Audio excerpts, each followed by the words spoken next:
Hello, human peoples. You're listening to the podcast network of Gamefully Unemployed. To support us and gain access to great exclusive podcasts like Fox Mulder is a Maniac, Tom and Jeff Watch Batman, Star Trek The Next Futurama, and our latest show, Spiel Boys, head over to patreon.com/gamefullyunemployed. We do game streaming, movie nights with our patrons every Friday night, and you can even commission your own podcast about anything you want. Literally anything, within reason, and we have to do it. You are quite frankly out of excuses not to go visit patreon.com/gamefullyunemployed. That's patreon.com/GAMEFULLY unemployed, which is spelled like it sounds.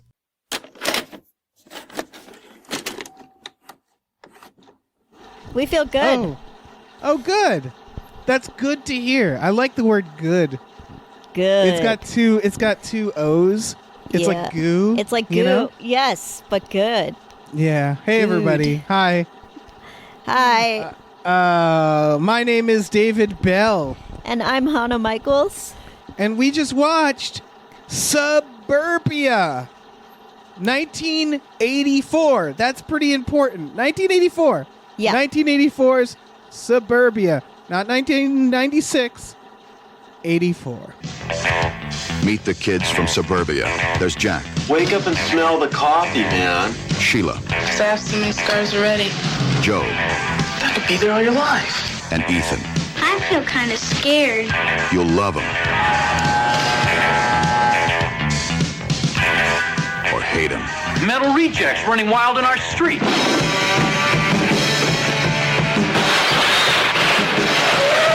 You were a baby when this was made, or when this came out. I was born. And I was not even born. Yeah, you were just jizz. I wasn't even jizz yet. Almost. Oh, that's true. Almost. You're almost jizz. Well, first of all, big thank you to Barry Two Meth. Barry Two Meth is the patron who said, watch Suburbia. They have a bunch of punk rock ones that we're going to watch down the line. Fuck yes. But since Tom is out, Hana is stepping in. And Hana, thank you so much for being a co-host of this we just watched. It's perfect. It's perfect. And I just want to ask you right away, is there anything you'd like to plug or say to the world now that the world is listening? Goddamn. I am a life coach and my Etsy is closed, so I have to plug the coaching, which is really boring on a comedy podcast. But you're so good at it. You should plug it. I am good at it, and I'm especially good at what I think some people listening to this podcast might be interested in, which is helping people brainstorm creative shit. I'm really good at helping you stick with an idea or helping you get back in touch with what made you fall in love with a creative medium. Yeah, so dead serious. I know I am a biased party, but I would use your services 100%. Because the big thing, and I know this isn't a podcast about this, but like when you're writing a screenplay, sometimes you don't want to do a co-write, but sometimes you need someone to bounce ideas off of. You need both. And you can't just like force someone to do that. So like that's amongst other things, that's the type of service you're offering. Yeah. I mean, you can barely get your friends to read it. Exactly. It's legitimately useful, in my opinion, from a creative standpoint. But is that it? Is that your pluggies? I guess so. It's my email is hanamichelsla@gmail.com. So it's HANAMICHELSLA. And my socials are just my name, which is spelled that way. I know it's weird. So, yeah, those things.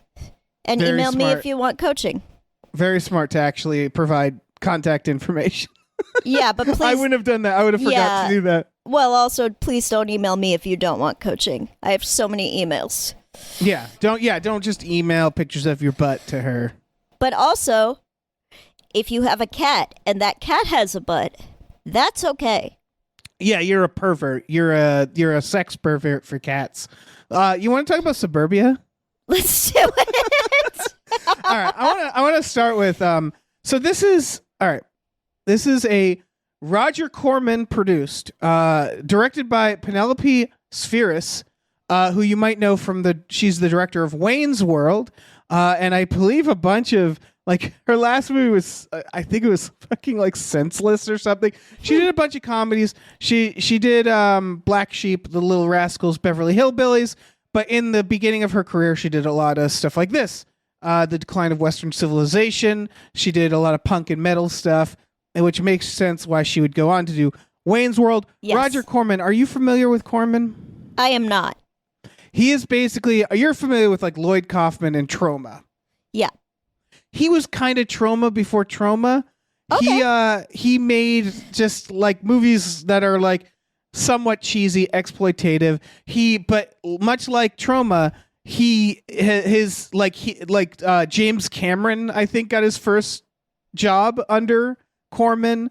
Ron Howard, Scorsese, Dennis Hopper, Jack Nicholson, William Shatner. They're all people around Corman. So it was just makes sense that this is a Corman film. And so for people who haven't seen this movie, it's a punk rock film. It's a group of punks hanging out and kind of having a little adventure. Yeah, it's very much not our. It's probably our era of music, but it's not our era of being in the scene. 100% not. Yeah. It gave me the same. I mean, there's a lot of vibes I got from this that I'm like, I recognize these people or this situation. But Yeah. I do want to start with, how did you like this film? I felt like it accomplished some of the things it was trying to say and didn't do so well with others. I think looking back, making a cop the good actor in a film that, is really meant to showcase the punk ethos is not necessarily great.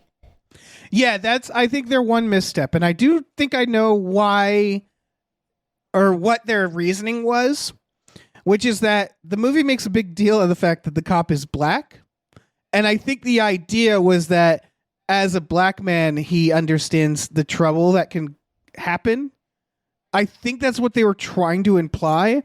But in the end, this movie is way too sympathetic towards cops. Yeah. And I think they'd show that a little bit with his white partner, but they don't really... it's way too sympathetic towards cops to then, Yeah. This era of punk was still very much fuck cops. Yeah, and they act that way. Like the punks act that way. They do. That's the thing. This isn't a But it's punk very rock... much fuck you dad cop. Yeah.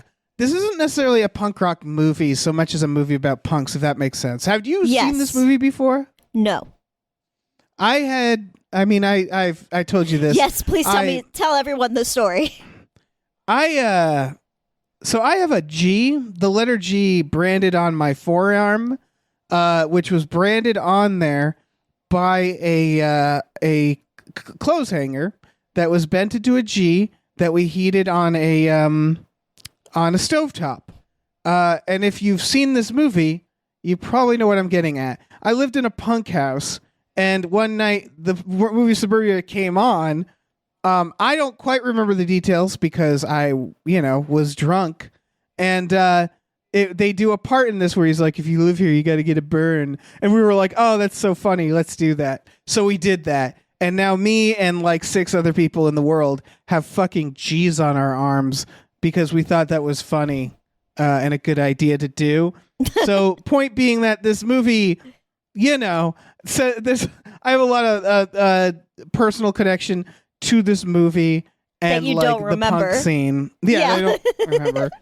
But I think watching it this time, because the last time I saw it, I was Wait. I'm sorry. Just to provide background to everyone, it looks like a 6 and his is the best one. Yeah.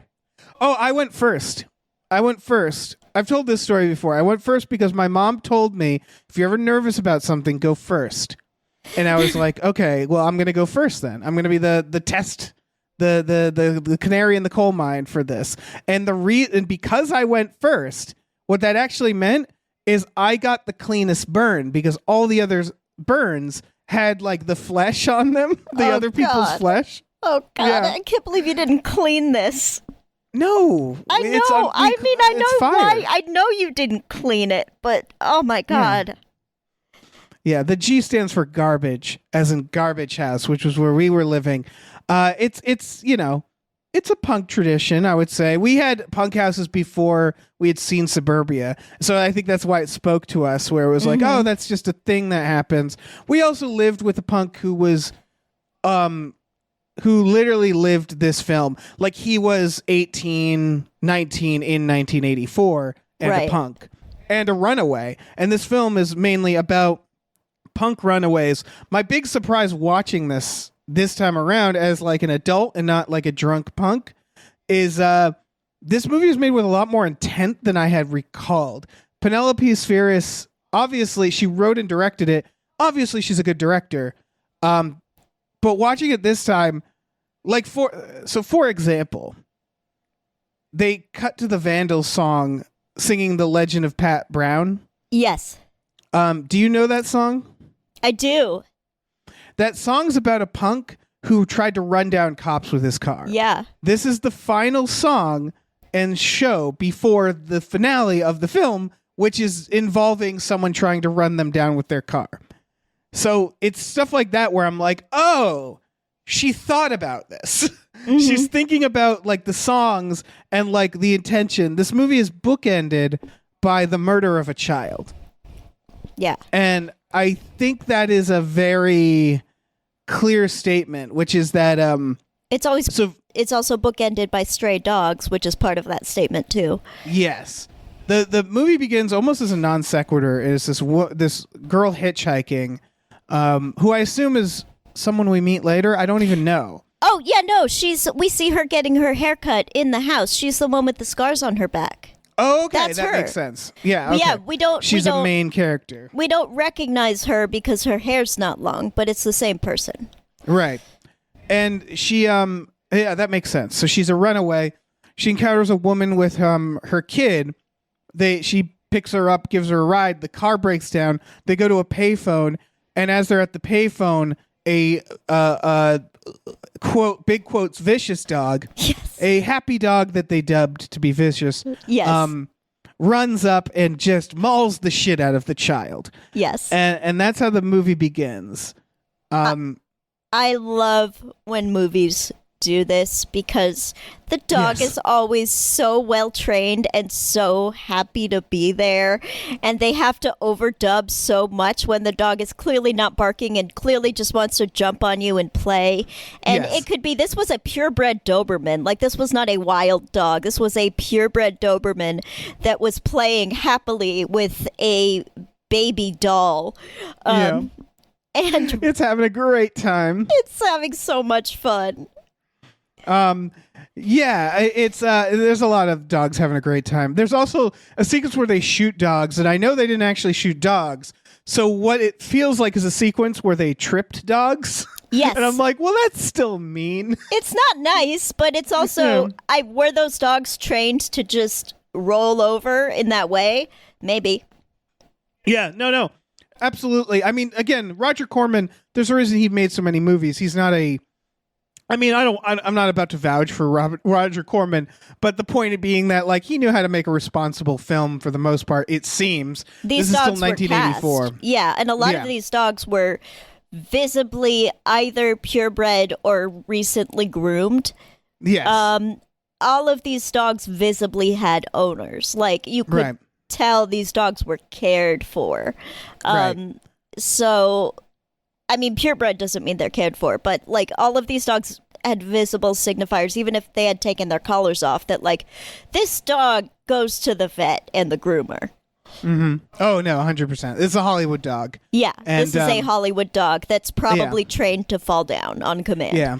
It goes without saying, by the way, this is a Roger Corman film that she cast real punks for this, which also means she cast bad actors. Yes. Like, the acting in this is terrible.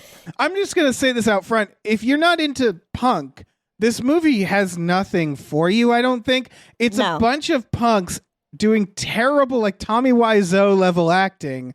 And it's kind of like a gritty movie that, as we've already established, has kind of upsetting shit in it. It has dogs getting shot, a kid getting killed. There's a scene of sexual violence. There's There are two scenes of sexual violence. Yeah, I was about to say there's a later one which I want to talk about because I actually think once again there's a reason for it, and that's what I think is really surprising to me watching this film.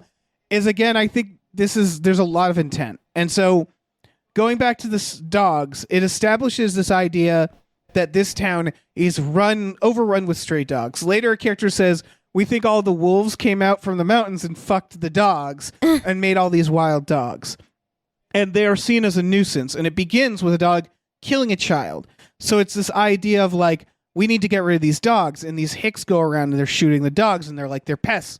We got to get rid of them. The other theme that we start with is a series of teenage runaways. We start with this girl. Then we do Evan, who leaves his suburban home because his mother is like abusive, alcoholic. She's not over the top.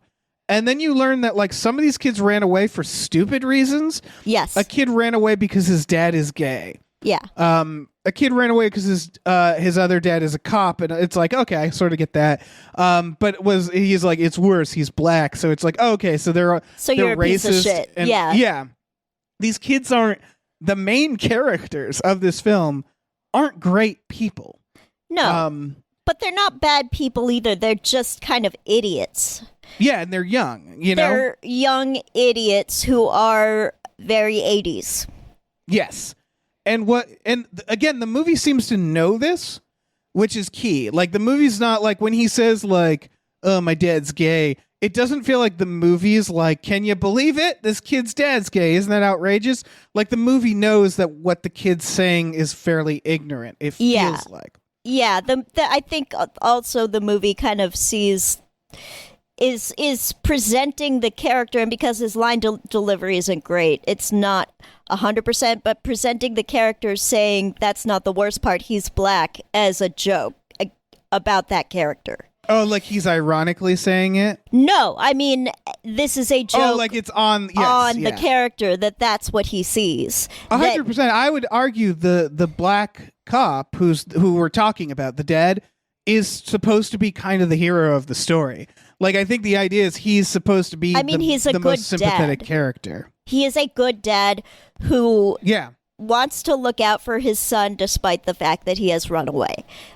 Exactly. And I think what the movie is very clearly establishing, and I would say this is very true of a lot of punk scenes, is that suburban punk rock, which is exactly what this is, Southern California or anywhere, because I was part of a fairly suburban punk rock scene, I would say, is a group of generally white males who are either generally in a fucked up situation that they had to escape, or they're just kind of brats. Yeah.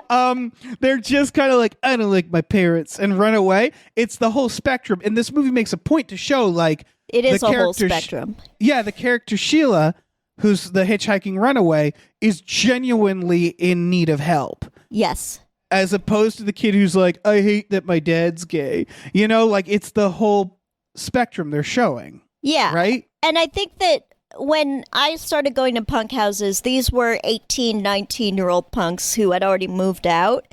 And what I saw, because it was LA, a lot of former Scientology kids. Right. A lot of people who had nowhere to go because they left a cult. Right, because the one constant they do show in this, because like even the kid who's just running away because he doesn't like his parents, the parents aren't stopping them. And that is a key part, is that the even if the reasons are petty, they're still in a household where clearly the parents didn't give enough of a shit. Like the kid who's mad just because his dad's gay, his dad keeps just going, up, running away again? Where are you coming back? Like he's clearly like, he's done this a few times and the dad has just given up on this kid, right? Yeah. And I can also see doing that as a gay person in the 80s, because you kind of have accepted living with a level of prejudice that is not acceptable. Right. But the movie definitely is trying to, because in the shots, it's intentional where when he leaves, they show the dad just drifting in the pool as a reaction shot. And it's showing like he doesn't care. Yeah. And so that is the the through line of these kids, and if you haven't figured it out, there is a direct metaphor between these kids and the stray dogs. Yeah. That are running around, and they of course adopt a stray dog. And by the time that I got to the scene, it was very different. Like I would go to shows at the Smell, which is an all ages venue, and then there would be lines of like minivans of parents to pick their kids up. Yeah, from the I Smell. remember that. Yeah, Yeah. You go to like church shows, church basement shows, and stuff like that, where it's like everybody. Oh, there has was to a be, place called the. I looked it up while we were watching. There was once a place called the Church of Fun. In East Hollywood, which was just a condemned church that a bunch of punks either lived in or did shows in, and it was nasty. The only way to go to the bathroom was a porta potty with a lock that was just like a little hook and a fork, and you stuck the fork in the hook, and it was gross as fuck. Yeah, that sounds. I bet someone ate something with that fork at some point. Oh, I'm 100% as like a flex, sure. As Yes. like a punk flex. Yes, 100%. And when I looked it up online while we were watching this movie, half of the negative reviews are from people who didn't know what they were getting into, and half of the negative reviews were from people who clearly lived there. The funniest punk show I went to was actually in London. It was a squat house show where this is all right. So, folks, this is like the 2000s. I want to make that clear because you had to call a phone number. Like you had to go to a payphone, call a phone number. All we were given was a phone number, and they said call this number between like 6 and 7 on this day, and all you'll get is an automated voice telling you a subway stop, or I guess underground because it was London, whatever. And the Tube. The Tube. Mind the gap go to the Tube. We did that. We minded the gap. I'm making fun of it, but by the way, their subway system is amazing. It's much better than ours. Yeah, yes, it's much better than New York City or Chicago or any of our cities. Right. So you took it. We did the Tube. We got off at the stop, and then we're like, what now? And we started seeing chalk arrows.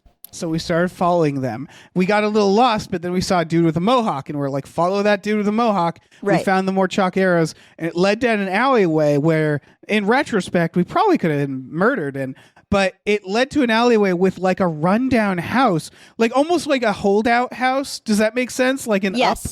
Yes. Like in this alleyway, and it was a squat house, and the basement was a punk show where you saw the band The Interterrestrials, which are fucking fantastic. And the next 2 floors was like a rave. And the weirdest part was that as the night progressed, the rave people started wandering into the punk show, and the punks did not like that at all. It was a fun time, though. It was good, but it has feel nothing like to do with the era of punks that I came up with would have been like, "Hi, welcome." Like, oh yeah, come over. There's some of that too. Yeah, please turn off the flashing lights, but come over here. Right, and please, so I want to bring your pacifier. There was a 3-legged dog in the mosh pit having a great time. No one was hurting the dog. The dog was just like, we're all playing and running around. Yeah, it was great. But this movie, to bring it back to the movie, contains several shows. TSOL, DI is in this. DI, by the way, is in the porn parody of this film. There's a porn parody called Little Runaways that I've seen, and DI is in both this film and the parody, which I think is funny. And the Vandals, of course, plays later. Yeah. But at the first show they show, a woman gets all her clothes ripped off. And we were talking about it, and my view of this, she gets her clothes ripped off in the mosh pit, and then security gets involved, and a guy says, like, hey, everybody, like the lead singer of DI is like, hey, everybody stop this. What the fuck is wrong with you? You're ruining your own scene, is what he says. Yeah. And then security escorts the woman out, or rather girl out, because it's supposed to be like a teenage girl. And no, it's not. It's the wife of one of the suburban people. Oh, really? Remember the Elks You're so Lodge much meeting? better at paying attention. Well, remember the Elks Lodge meeting, which, by the way, they filmed it at the Burbank Elks Lodge, which is, there are no elks anymore, so now our friend hosts pro wrestling there. Of course. It's pretty great that has become inherently much more punk than an Elks Lodge could ever be. Pro wrestling has nothing to do with punk music, but it's just kind of There's an intersect. It's a punk approach to wrestling. Yeah. I would say it's a very DIY, campy approach to wrestling. For sure. So this woman gets her clothes torn off, and my instinct was like, I've never been to a punk show where that's been a problem. Most punk shows I go to, this is the opposite of what they'd ever do. They are very mindful of this idea of like, if you want a mosh pit to work, you have to kind of be on your best behavior. Yeah. Like I went to a show in Florida at this really rundown shitty bar in Orlando, and I remember the and I've seen this happen in a few places, and you probably have too. The death of a mosh pit is when security decides to get involved. It gets violent. That's when it gets violent. Is when a bunch of like meatheads go in the pit and like, everybody calm down. Yeah. That's when it gets violent. When you let them mosh, it doesn't. So this felt to me the opposite of everything I've seen, which is like, I think because it's a woman directing this, I think it is an extreme example of an experience that we've all had. And whether it's a punk show or a mainstream concert, we've all had this experience, and it's not, as she shows later with one of the punks getting her clothes ripped off, it has nothing to do with the scene. It has to do with the patriarchy. that's what I was thinking, actually. Thank you. Because I think this is supposed to be another metaphor, like the dogs and the kids and stuff. Because this movie is kind of a sandwich. It reflects it like it's like poetry. It rhymes. This woman gets her clothes ripped off. They're told like, you're fucking up your own scene. Later, a girl who turns out to be she admits that her father wasn't molesting her, but was like almost molesting her and instead beating her, and like clearly like is the victim of a terrible fucking situation. These hicks, the same hicks that shoot the dogs, slowly grow like mad at the punks, and they treat the punks like the dogs. They break into the punk house, and they grab this girl and rip her clothes off. Very similar to what happened in the pit, where they're sort of saying you're ruining your own scene. And I think the idea behind this, because what ultimately happens, spoilers, is so these punks also have the main character, or the first character, the kid who's the first runaway we see, Evan. He brings his little brother into the scene as well, and he's in the punk house. And ultimately, like, these hicks show up at the house. There's a fight, and they get in their cars and try to run down the punks, and the only one they hit is the child. Yeah. So the movie is bookend, and then the movie immediately ends as if the filmmakers were like, "Oh shit, gotta go, cops." Yeah. Like, that's how it feels. And I think that when you're making a movie about the punk scene in 1984, some of it is going to look like an after-school special. Some of it, Yeah. I think that there were some accuracies in there, particularly when it comes to the punk house and how one guy's personality is just having a rat. Yeah. That- Not just some guy. Flea. Flea. Flea is in this. We forgot to mention Flea, who apparently it was just in every movie in the 80s, because this isn't a big movie. No. So it's actually kind of like, why is Flea here? Flea, what are you doing in this? I honestly searched the crowd scenes for my uncle because they were friends and a part of the punk scene. You should ask him about this film. Well, I don't think that I think he was a little younger, and I don't think that he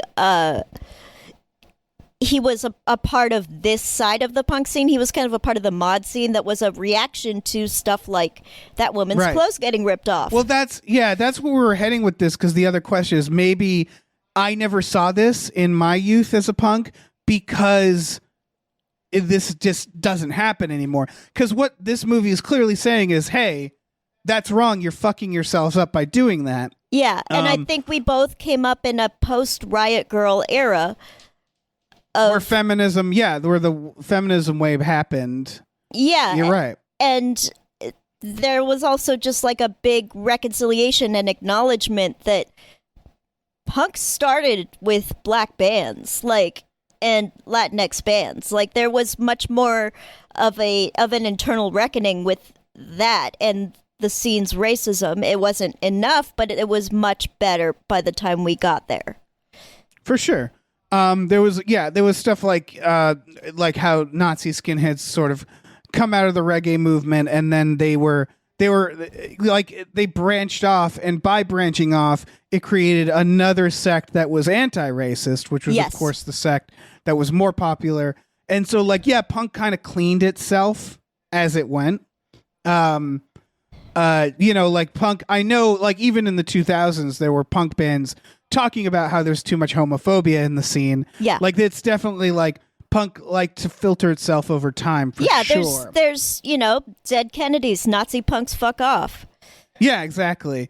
Where it started rejecting those aspects, which was very interesting, because when I went to punk shows, there 100% were Nazis there, and like skinhead Nazis with swastikas, and then there were skinheads who hated the Nazi skinheads. You And so should what say would this is in happen- Europe, because I think every skinhead I have No. encountered has been a Nazi.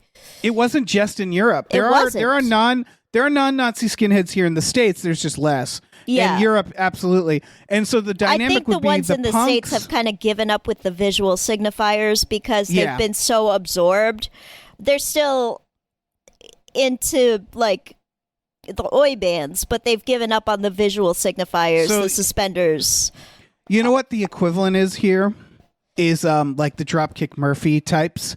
Is the drunken, like, hooligans who are into sports and Dropkick Murphys. The Boston, there was a group, there's like Boston bands, like not just Dropkick Murphys, but like Blood for Blood, where there was this group called Boston Beatdown, and they were just these like really aggressive, like Blood for Blood types, like Boston, and they were pretty much the equivalent of non-Nazi skinheads, to the point that in the scene where like I had heard about in Boston, they like beat up a bunch of skinheads who were going after these punks. It's a whole, it's a fucking Game of Thrones, you know?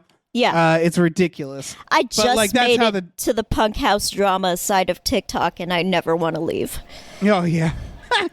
I It's favorited the wild. It's video, just not wild. because the video was in any way that interesting. I just want more punk house drama stories. Right. Going back to the movie, though, Sorry. it's so Yes. hard not to. Yes. I mean, I'm doing it too. Don't worry. It was gonna happen. I think even Barry, who commissioned this, knew like this was gonna happen, so I don't feel bad. But the movie itself, again, has this reflection of like this sort of like, for example, the dogs kill a kid at the beginning, and they're like, these punks are like the dogs. Then at the end, it's the actual Hicks who kill the kid. It's not them. It's not the punks. So the movie isn't trying. It is a PSA, like you were saying, but it's not trying to say like punk life is bad. No. It's not even trying to say don't be who you are because people get mad. It's about the idea of like these kids who were rejected, much like the dogs. They're strays, and then they have nowhere to run. They don't really have guidance, and their parents don't give a shit, and then they're demonized ultimately. Yes. And the real victims of it all is people like Sheila, the girl who ran away, went to the punk scene, and whose character kills herself after this incident. And so it's the idea of like, after the there hits are- rip her clothes off specifically, Yeah. because that's so traumatic for her after everything she's gone through. right. And so the it's this big escalation in the movie is when the punks insist on going to her funeral because they were her friend. And then they basically, when the dad asks them to leave, they out the dad as a molester. Yeah. And then they hit the dad. Yeah. It's a funeral And brawl, he which fucking is delightful. deserves it. And it's delightful. Yes, it's Yeah. delightful to see the wreath fall down and all that shit. It's Yeah. very fun scene, but it's a very serious backdrop. Yeah, 100%. There's also, as you were hinting at, like the misogyny. I'm glad you picked up on it. Is a big part of all of this, where it's like them brawling the dad. I would argue they weren't great for Sheila either. Like they were just giving her drugs. They didn't give a shit. There's this macho. I mean, she got into this dealer's stash, but they were absolutely giving her access to that, and they didn't. They weren't like watching after her trauma. They had no idea how to do that. No, and I would argue like they do a part where the punk kid, she gets in a relationship with one of the punk kids, and they go to the mall and they're talking, and she tells him what happened to her, and he just sort of leans in and makes it a reason to make out. Yeah. Yeah. and- I thought he was going to hug her because that's the appropriate response, maybe, if she's okay with hugs.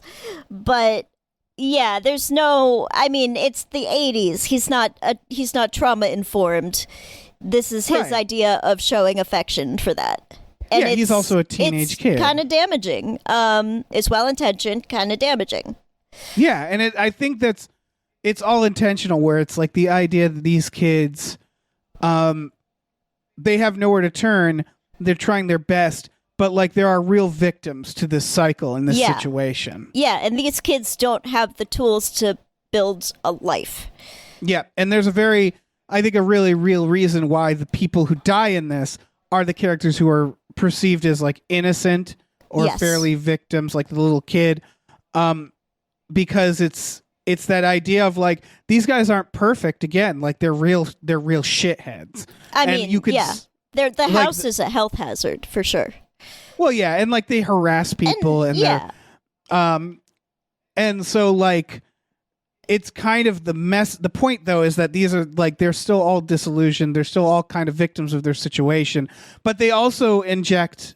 I think it really beautifully sums up like where this mentality comes from, because there's a scene that I just alluded to where they steal sod, they steal grass, and they go to the mall and they lay the grass down and they're watching the TVs. And what the TVs are talking about is nuclear war yeah, and the end of civilization. And they bring it up a few times where they say like, well, I'll be dead by 2000. And it's this idea of a group of people who are been rejected by their families, Yeah. who are then also faced with the constant threat of oblivion, which we couldn't possibly understand that. And so they are just enjoying the moment is the idea. It's Yeah. pure nihilism and joy. And looking back on that nihilism, yeah, things could get much worse. But you have a friend who stopped brushing his teeth because of Reagan. Yeah. Yeah, that's the thing is that the 80s, like it was for punks, there was always this looming idea of like, this is it. Like we weren't alive for, the threat of nuclear war as much. I mean, we are still alive for that, but you know Yeah. what I mean? Like the actual It's time not, where the news was going yeah. on and on about it. Yeah. But Now we have our own version. we have our own version of that now. And that's why punk persists, whether or not it's underground or whether or not it's mainstream, it will persist. And the ethos will persist more than anything else. Like the music will inevitably evolve and change. There will always I don't think most people except for my dad listen to modern hardcore bands because I don't know. To me, the ethos of punk has moved a little bit away from that. Well, that's the interesting thing is lately I've noticed punk, and this doesn't surprise me because of where punk has always been. Punk has always been, for the most part, a little more progressive or a little more extreme, and so punk has become more diverse. Yes. We talked about the Riot Girl era with the Bikini Kill, all that shit where it's like women was able to harness punk. And I noticed the last time I went to see... And that was also a very queer... right. It was a very queer scene as well. And I was going to say trans stuff is now part of punk. yeah. And I just noticed last time I went to a punk show, way more diverse than when I had gone in the 2000s. And this it was was a this show. This was realization a of, very old punk band, wasn't it? This was the Addicts, wasn't it? I saw the Addicts. Yeah. That was that show. That wasn't the last show I guess I went to, but yeah, that was it was like this realization of like all these young people going to see the Addicts were way fucking less white than like what I was used to. And it's this realization that like punk kind of goes wherever it's needed. Yes. And it evolves as needed too. Yeah, and different it's never going to not offshoots affect. appear as needed. Yeah, it's never going to not affect like white suburban kids for sure. It's never going to not be also this movie. Yeah. But it's just interesting how that works with punk, and that is part of the reason why like it probably won't go away. I mean, in sense of like fandom of the music, right? Like I haven't really like all the punk bands I listen to are all like 30 years old, so I'm like I don't know how new punk scene has been because I'm an old fucking I'm just an old stubborn guy. Yeah, I mean, I think I've listened to like a lot of younger people doing like post-punk and like grunge inspired shit that's much more socially progressive, and Right. it's different but it's the same. The ethos is the same. The rebellion is the same. It's just there's more understanding. Like every single, like humanity, there's Right. just more understanding as we move along and keep hearing different voices. It's evolving with the times. Yeah. For sure. And I for played sure. you a song about, because one of the punk houses that I used to frequent, and I was older than everyone else by that time, but like their biggest drama that we saw, granted there were internal dramas that I didn't pay attention to because they weren't a big deal, that I ever saw was like they kept having this cat on the roof and they wrote a song about it. And it was a really good song. Oh yeah, that's perfect. But it was just kind of funny about like how this is the thing that's happening is just there's a Right. cat on the roof. Oh yeah, I mean the band. When I was in that punk house, I lived with a band, and there were a few songs specifically about Garbage House. Yeah. They had a song called Whiskey or Rent. There was a song called Let's Get Evicted. It was fun. Shout out to some lines in this film. There's of course the guy saying, "I'd like to fuck your brains out, but it doesn't look like you have any." Then there's "You gotta get a burn." My favorite line is when the guy is like thirsty and is gonna get water, and he gives him beer and goes, "Drink this. Water's no good." Which is like such a perfect punk line that I realized like I know why she made Wayne's World. Like there's a lot of like driving around in cars, hanging out stuff, saying stupid shit. Yeah. Yeah. There's also some really good shots when the girl kills herself. They bring her to her parents' home, and there's a shot of this suburban house, and they're all just like standing outside of it in this very like you can tell. I think I know what neighborhood this house is in. I think this house is this near LACMA. It's great because you can tell she was like, okay, everybody stand exactly where I tell you to. Yes. Like she really composed the shit out of that shot. Yeah. And it's such a great juxtaposition of them just holding this girl and the dad's reaction to her being dead was just not. He didn't cry. He doesn't get upset. He just gets angry at the punks for existing. And that's like a perfect encapsulation of how he treated and felt about his daughter. Right, because he blames the punks, but it's and like again, there's a case to be made that the punks don't help her, but they don't have that responsibility. But they don't know to, like the parents yes. are the reason she's dead. Yes, and they go through that in the funeral and stuff. Yeah. It's I don't have much more to say about this movie other than this movie just has a lot of like way more intent behind it, because I had always thought of this movie as like kind of because it's presented like it looks like it's from the fucking 70s, like the quality.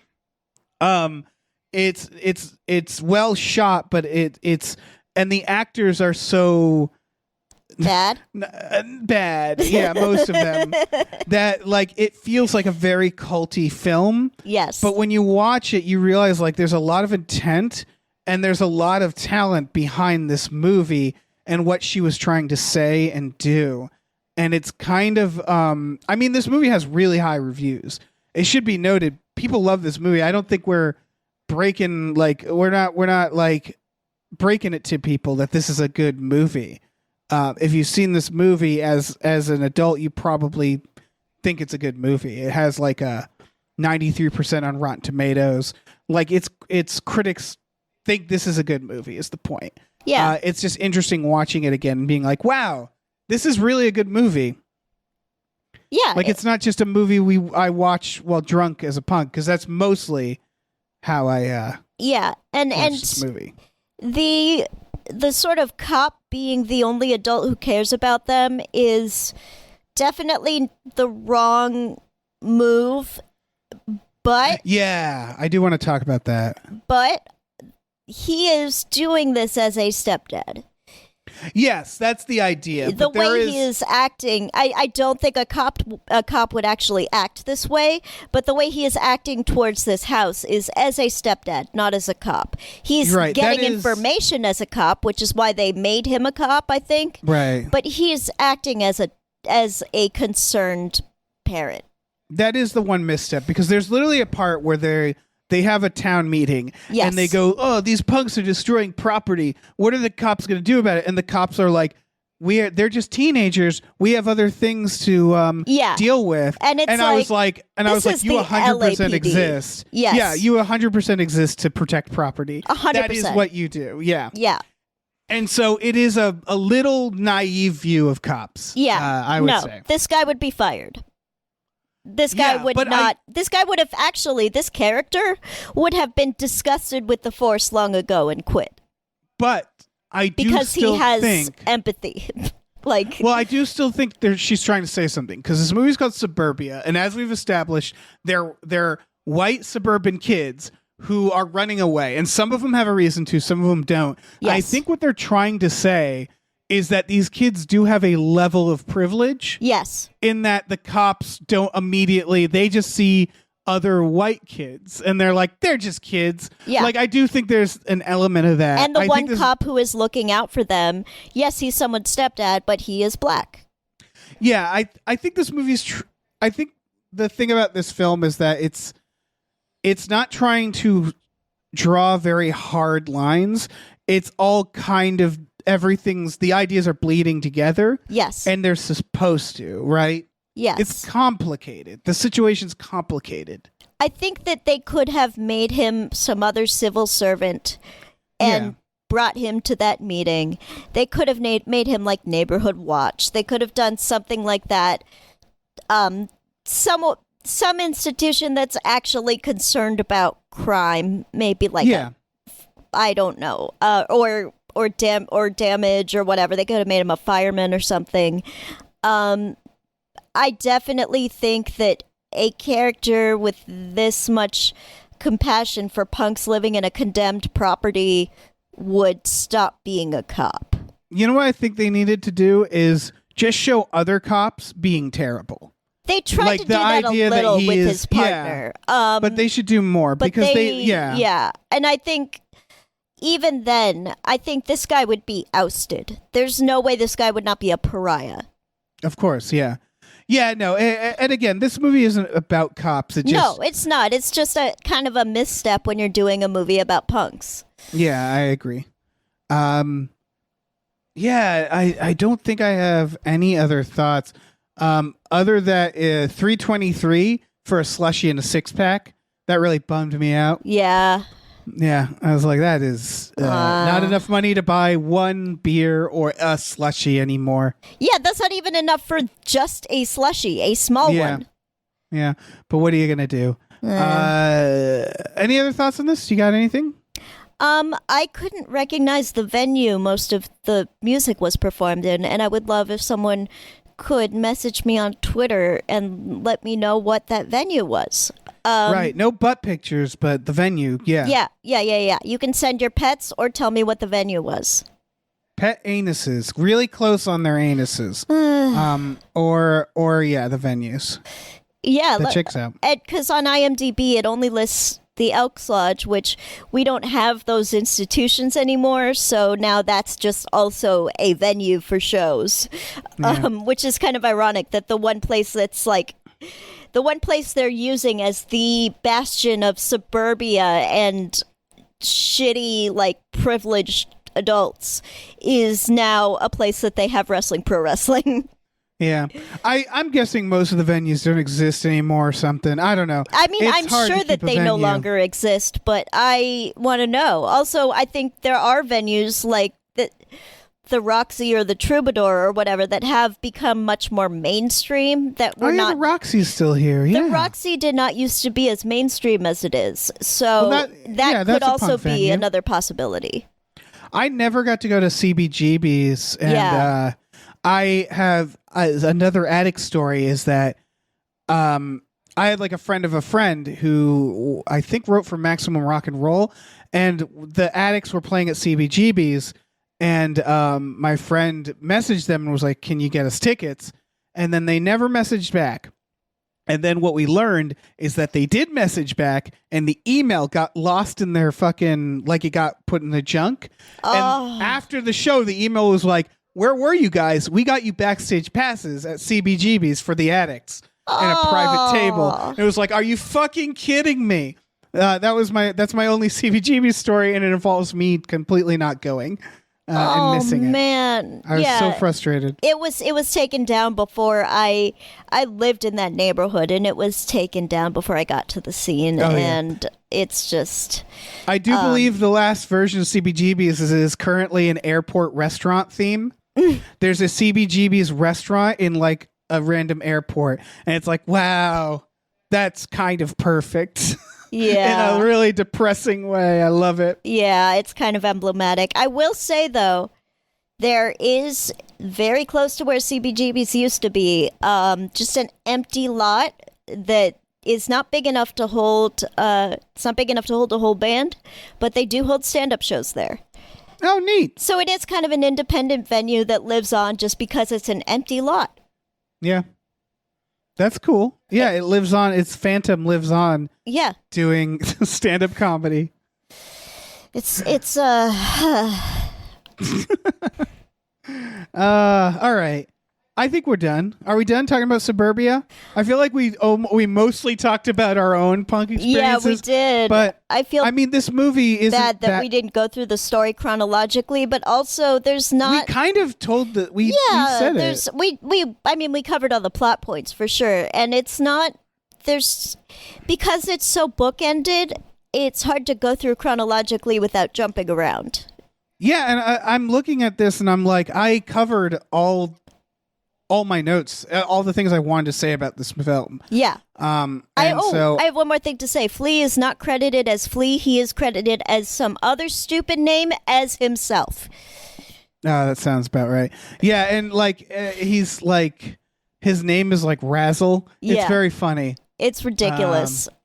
Yeah, again, I can't stress enough. My theory is that Flea was just legitimately doing a lot of auditions during this time. Yes. Because it's weird to have Flea in this film and then also in Back to the Future 3 Yeah.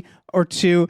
And it's just like, how famous was Flea at this point where he's in this $500,000 indie film from Roger Corman and also like a major Robert Zemeckis film a few years later.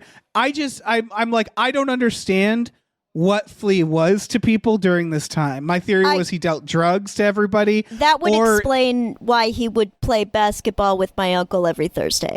Sure.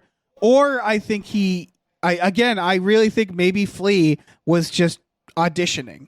He was just going to auditions all the time. Yeah. He landed Suburbia and was like, this is good. He landed other films and was like, this is good too. It's just weird that Flea shows up so goddamn much during this era. I wish I don't know what he's doing have in brought it. my uncle in for this because he was in the LA punk scene around this time.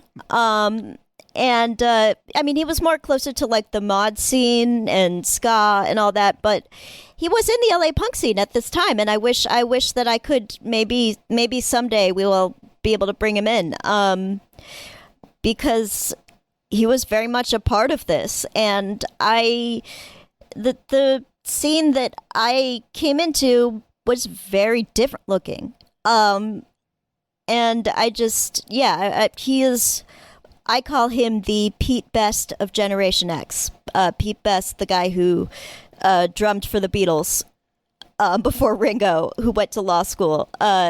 He had a chance to drum for Red Hot Chili Peppers, as noted.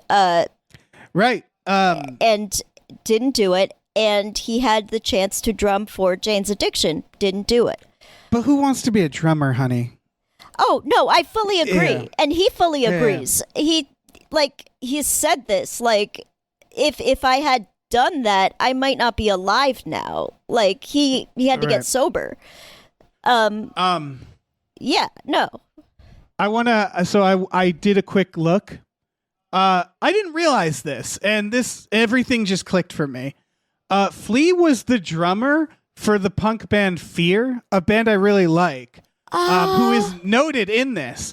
He was a punk before Red Hot Chili Peppers. Yes, he was. And in fact, then he Red was Hot Chili replaced Peppers by is more alternative, but Flea was always like that connection. Right. Oh wait, sorry, he was the bassist for Fear. And then Yes, the yeah, he's a drummer of bassist. the drummer of Fear produced the first demo tape from Red Hot Chili Peppers, I believe. So like this is 1984. He's in the band Fear. Yes. This is his first role. It all makes sense now. Yeah, why because Flea that's is not in a this.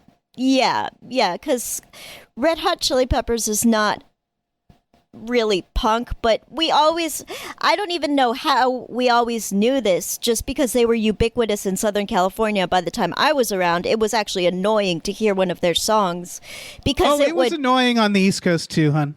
It was yeah, annoying but on the East Coast. okay, let me say this. If you grew up next to Venice Beach and you heard one chord of one of their songs, the rest would play in your fucking head whether you wanted it to or not. But yeah, there was always a sense of like, there's some connection to Flea and punk. I don't know what it is. So that makes a lot of sense. Yeah, this is a very direct connection.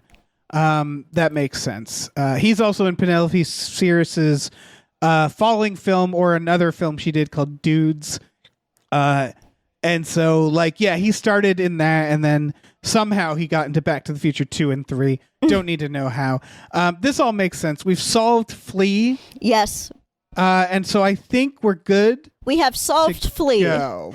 I Yeah. think we are. So thank you first to Barry Tumath. Thank you. They're the ones who had us do this. Thank you. I had a good time watching Suburbia. And Me too. Hana, do you wanna first of all, thank you for being on this. Thank you for and having me. This was fun. Of course. Anytime. And would you like to plug anything? Once again, a bookend, like the murder of a child. You want to bookend this with a plug? Just follow me on Twitter at Hana Michels, HANAMICHELS, until I find another outlet that is similar to Twitter but is not owned by Elon Musk. Okay. Yeah, I hear that. I think that works out. And we're Gamefully Unemployed is on Twitter until we don't have to be, which is Gamefully Un. We also have a Patreon, which is how this happened, and that's patreon.com/Gamefully Unemployed, GAMEFULLY Unemployed. We do custom We Just Watch episodes, but we also, for just $5 a month, have a bunch of exclusive podcasts such as Tom and Jeff Watch Batman, Fox Mulder's a Maniac, Spiel Boys, Star Trek The Next Futurama. We watch movies every Friday night with our patrons as well. And that is it for that plug. And so what else is going on with you? I gotta How pee. you doing? You gotta pee? Yeah, I've had to pee this whole time. I hope you also haven't had to, because we have one bathroom. Mm-hmm. No, I don't have to. And I have a cup in here. Well, So, you know. I'm not making you use a cup. You're not making me. I just want to. Oh, okay. Yeah. I mean, we should talk it's about a sex that. thing. But, It's a sex Oh, okay. Okay. Yeah.